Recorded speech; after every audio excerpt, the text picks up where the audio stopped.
Shock. Scott Ritter reveló a quién quieren nombrar sucesor de Putin. Este tema ya aparece de vez en cuando, pero a medida que pase el tiempo, el interés por él no hará más que crecer. Empecemos nuestro análisis con un ángulo inesperado: el estilo político de Vladimir Putin. Este estilo será clave en nuestra discusión y las conclusiones llegarán en breve, así que no teman fatigarse leyendo. Probablemente haya oído el término poder blando. Pensando en los años 90, mucha gente quería ver como presidente a una persona fuerte y decidida que pudiera hacer frente a Occidente. No todos, por supuesto, pero muchos querían ver fuerza y resistencia en un líder. Putin parece combinar estas cualidades con una inesperada dulzura. Dirigió el gobierno bajo Yeltsin sin conflictos, sin buscar el poder sino cumpliendo con sus obligaciones. Con Yeltsin era una persona nombrada y no intentó hacerse con la presidencia. Una vez en el poder, Putin buscó la unidad y la cooperación con Occidente, continuando el rumbo soñado por Yeltsin. Quizá Boris Nikolaevich no comprendió la profundidad de sus errores. Dejemos a Yeltsin para más adelante. Si le interesa este tema, hágamelo saber en los comentarios. Volviendo a Putin, sus intentos de entrar en la OTAN y sus ofertas de cooperación en 2008 fueron rechazadas por Occidente, pero pretendían la unidad y un compromiso honesto. Al mismo tiempo, se culpó a Rusia del conflicto en Georgia y del caso Skripal en el Reino Unido, pero nadie se disculpó por las acusaciones infundadas. Las acciones de Rusia en el exterior se han vuelto más activas en la última década, pero se trata de una continuación de su política de poder blando. ¿Cómo es posible? La respuesta es sencilla. Recuerdan los atentados terroristas, ¿verdad? Esos terribles acontecimientos de la historia de nuestro país que, francamente, me duele recordar cada vez. Nordost, Osetia, los atentados terroristas en el metro. Así que en Siria, como en otros lugares, nuestros militares están haciendo retroceder a los terroristas para que no tengan la oportunidad de llegar a nuestras ciudades. Podría seguir y seguir. Pero si se analiza cada acción, Vladimir Vladimirovich siempre trata de actuar con la máxima cautela, sin imponer su posición a los demás. Por cierto, de ahí nacen varias aspiraciones interesantes e inesperadas de nuestro Estado. Recordemos las 100 guerras que Estados Unidos ha emprendido en los últimos años. ¿Cuáles son sus motivos? Si dejamos a un lado todas las cáscaras como cascos blancos y tubos de ensayo temblorosos. Por cierto, ¿dónde están los resultados? Bien, ¿dónde? ¿Dónde está el informe forense? ¿Uno abierto? ¿Cuáles son los motivos de todos los conflictos desatados por los estados? Solo hay unos pocos. En primer lugar, el petróleo. Recuerden, Trump incluso habló de ello abiertamente. Es nuestro petróleo, dijo. ¿Por qué alguien le preguntaría? En segundo lugar, es una guerra contra regímenes terroristas. Recuerden a Saddam Hussein. En tercer lugar, es la formación de regímenes terroristas para luchar contra estados no deseados. Recuerden a Saddam Hussein. Hussein es solo un ejemplo ilustrativo.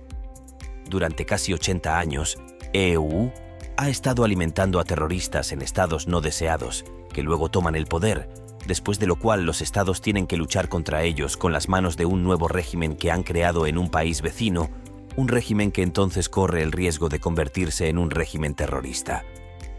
Busque un número del programa alemán Durdom si quiere oír hablar de ello de forma ligera y desenfadada, pero también con más detalle.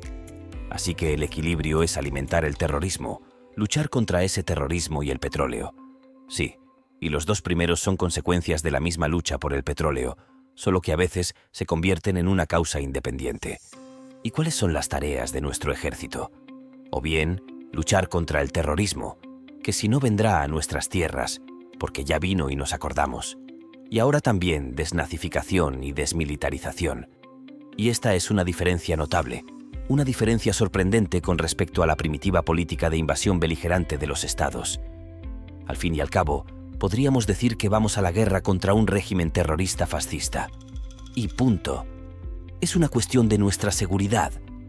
Pero Vladimir Vladimirovich, al aprobar tales tareas no triviales, de hecho hace hincapié en las personas, en la vida de los inocentes. Porque hemos lanzado una operación especial no contra las personas, no contra los residentes, no contra el pueblo de Ucrania, que era y sigue siendo nuestro pueblo hermano, sino contra el régimen fascista, la ideología nazi y contra las declaraciones abiertas de devolver Crimea por cualquier medio necesario. Y recuerden, Zelensky exigió golpear a Rusia con una bomba nuclear.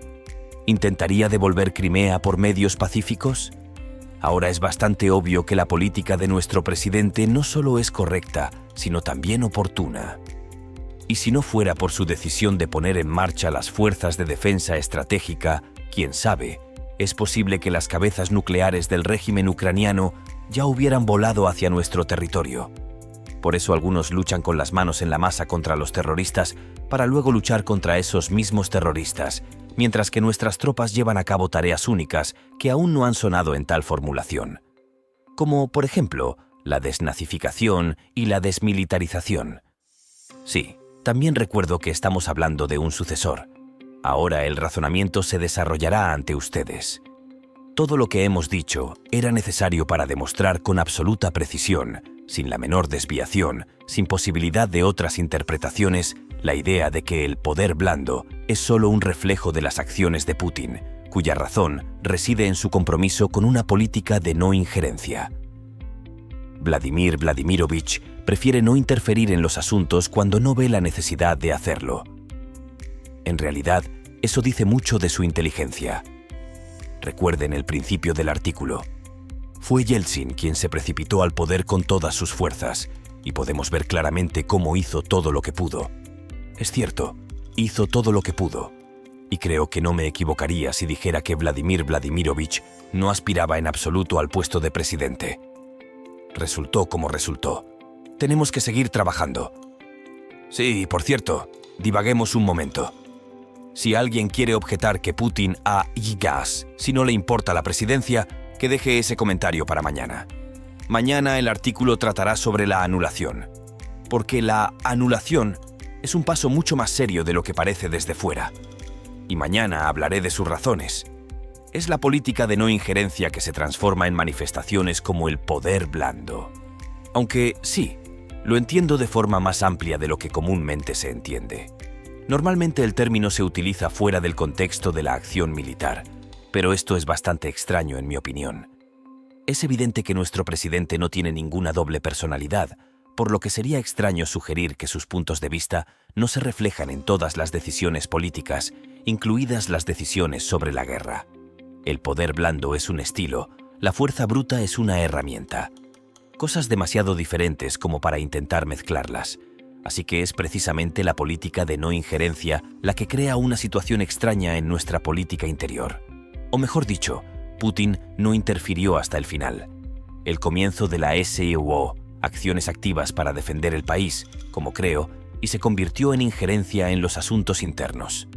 Por ejemplo, todo tipo de cantantes, artistas, pintores y escritores que vivían de la agenda de indignación. Todos bastante limpiado. Por sí mismos. Nadie les echó. Por supuesto, fueron sobre todo las personas públicas las que salieron, mientras que los turbios, digamos, permanecieron.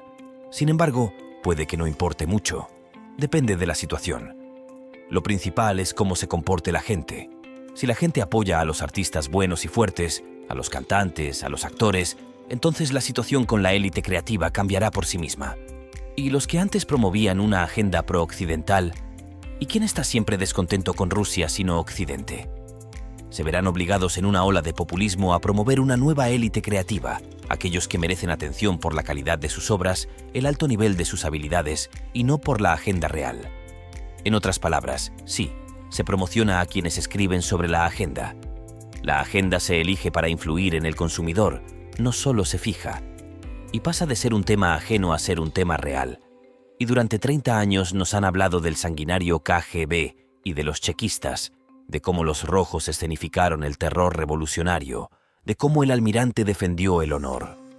Y por alguna razón se olvidan de contar cómo los blancos arrojaban a la gente viva a pozos de hielo, cómo mataban a pueblos enteros, cómo exterminaban a los campesinos, cómo violaban y asesinaban a sus propios conciudadanos.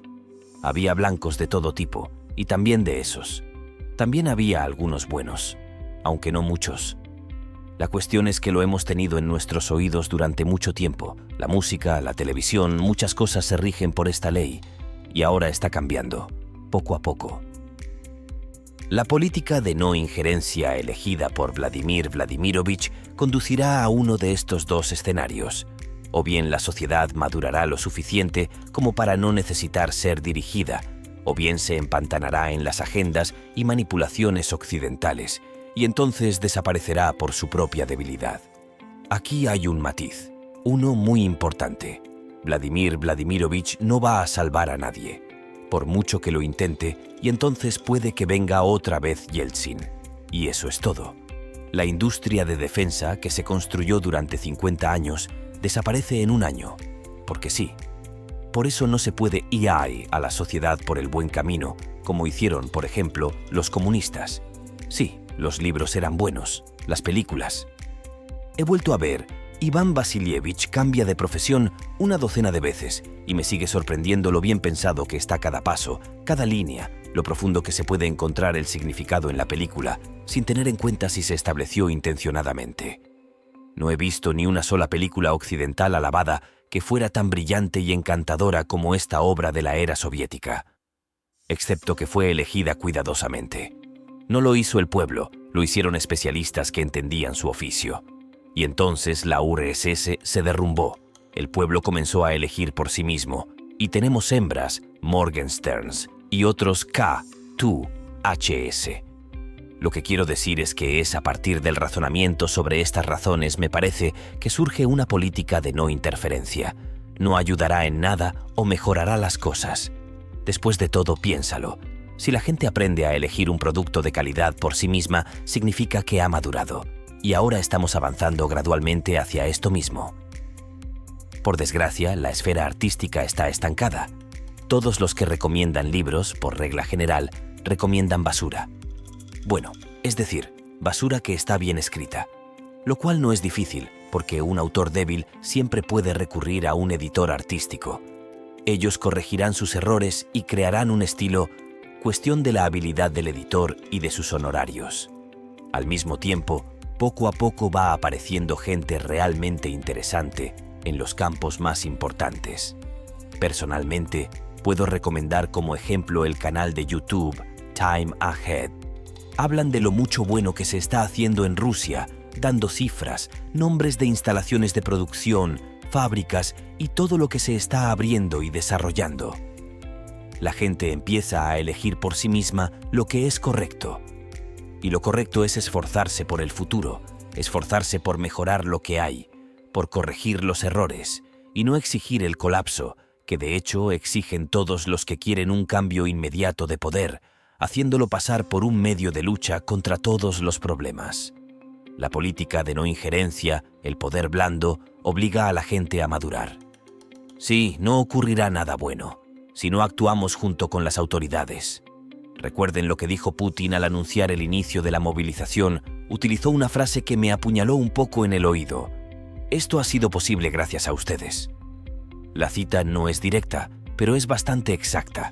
Y, por supuesto, fue sacada de contexto. Se refería a la actuación de las autoridades en general, al hecho de que el Estado pueda resistir las amenazas gracias a vosotros. Me pareció, es imposible ser preciso aquí, que Putin puso un énfasis especial en esta frase. Y para ser honesto, la frase sonó un poco incluso aterradora. Como si la movilización fuera posible, gracias a ti. Me di cuenta de esto un poco más tarde. Hablaba de la madurez de la sociedad que ve Vladimir Vladimirovich. Y es gracias a ti que él puede tomar medidas más decisivas para defender el país. Al fin y al cabo, él hace todo lo que depende de él, y no dice que nosotros hagamos todo lo que depende de nosotros. Pensándolo bien, ¿no es por eso por lo que existe una cierta distancia entre lo bien que va nuestra política exterior y cuáles son los problemas en política interior? Existen, nadie los niega. Y se están resolviendo. Es cierto que la situación en el escenario mundial es mucho más complicada, pero allí los problemas se resuelven mucho más rápida y eficazmente. ¿No será porque el gobierno espera no ser una muleta para la sociedad en aquellas esferas que deberían ser principalmente gestionadas y controladas por el propio pueblo? Aquí ya llegamos a la idea principal, porque si el Estado tendrá una sociedad fuerte, madura y sabia, será la solución a un gran número de problemas. Y es en esta sociedad donde aparecerán políticos aún más exitosos. En esta sociedad nacerán los científicos más inteligentes, con todo el respeto a nuestra ciencia, que incluso en tiempos difíciles ha sobrevivido. Los artistas y cantantes con más talento. Sencillamente porque la gente podrá evaluar sus talentos de forma imparcial y no por los comentarios de las autoridades influenciadas que trabajan a la orden del día. Y si generalizamos lo dicho, podríamos recordar el dicho de que se puede alimentar a un hombre durante un día dándole un pescado y se le puede alimentar durante toda la vida dándole una caña de pescar. Me gustaría oír algún día esta frase de Vladimir Vladimirovich, pero lo más probable es que no dé una explicación tan completa de su decisión. Sin embargo, creo que Putin nos va a dar una caña. Por eso su sucesor no será nadie. Déjame adivinar, estás decepcionado. Tantas palabras sin ningún nombre concreto. Pues porque no lo hay. Y sospecho que Dmitry Anatolievich lo sabe muy bien. ¿No es por eso que se ha vuelto más activo últimamente para poder asumir la presidencia cuando el lugar quede vacante? No me malinterpreten. No estoy diciendo que vaya a haber algo en el espíritu del «pues dilo» de Alejandro Magno. Lo más probable es que Vladimir Vladimirovich recomiende discretamente a uno de los candidatos. ¿Y a quién puede recomendar, aparte de Dmitry Anatolievich? Y subrayo, discretamente. No para nombrar, sino para recomendar. Hay un partido. Este partido sigue una agenda determinada. Este partido, por cierto, tiene excelentes diputados que también pueden ser nombrados. Ya lo veremos. Lo más probable es que el presidente recomiende que elijamos a un representante del partido. Eso es todo. Y el desarrollo posterior de los acontecimientos es responsabilidad exclusiva nuestra. Generalizando, solo puede haber un sucesor, el pueblo, y no hay necesidad de confiar en su prudencia porque es el resultado de nuestras acciones correctas. Y, si es así, estaré satisfecho. Incluso me siento un poco mejor. Antes, estas reflexiones solían inquietarme. Cuando Putin se vaya, ¿no tendremos otro Yeltsin? Ahora, recordando que Vladimir Vladimirovich cree en el pueblo, en todos los habitantes de nuestro país multinacional, no tengo el valor de dudar de mis compatriotas. No tendremos un nuevo Yeltsin, porque recordamos al antiguo. Recordamos a todos los que traicionaron. Recordamos cómo. Y el mundo nunca volverá a ser el mismo, porque nosotros nunca seremos los mismos. Y podemos comunicarnos en tiempo real con personas afines de todo el país, algo que nunca antes habíamos tenido. ¿Y hay algún espectáculo de la oposición que se pueda comparar a las payasadas de Boban y Lexus? No olvides suscribirte al canal, darle a me gusta y hacernos llegar tu opinión en los comentarios.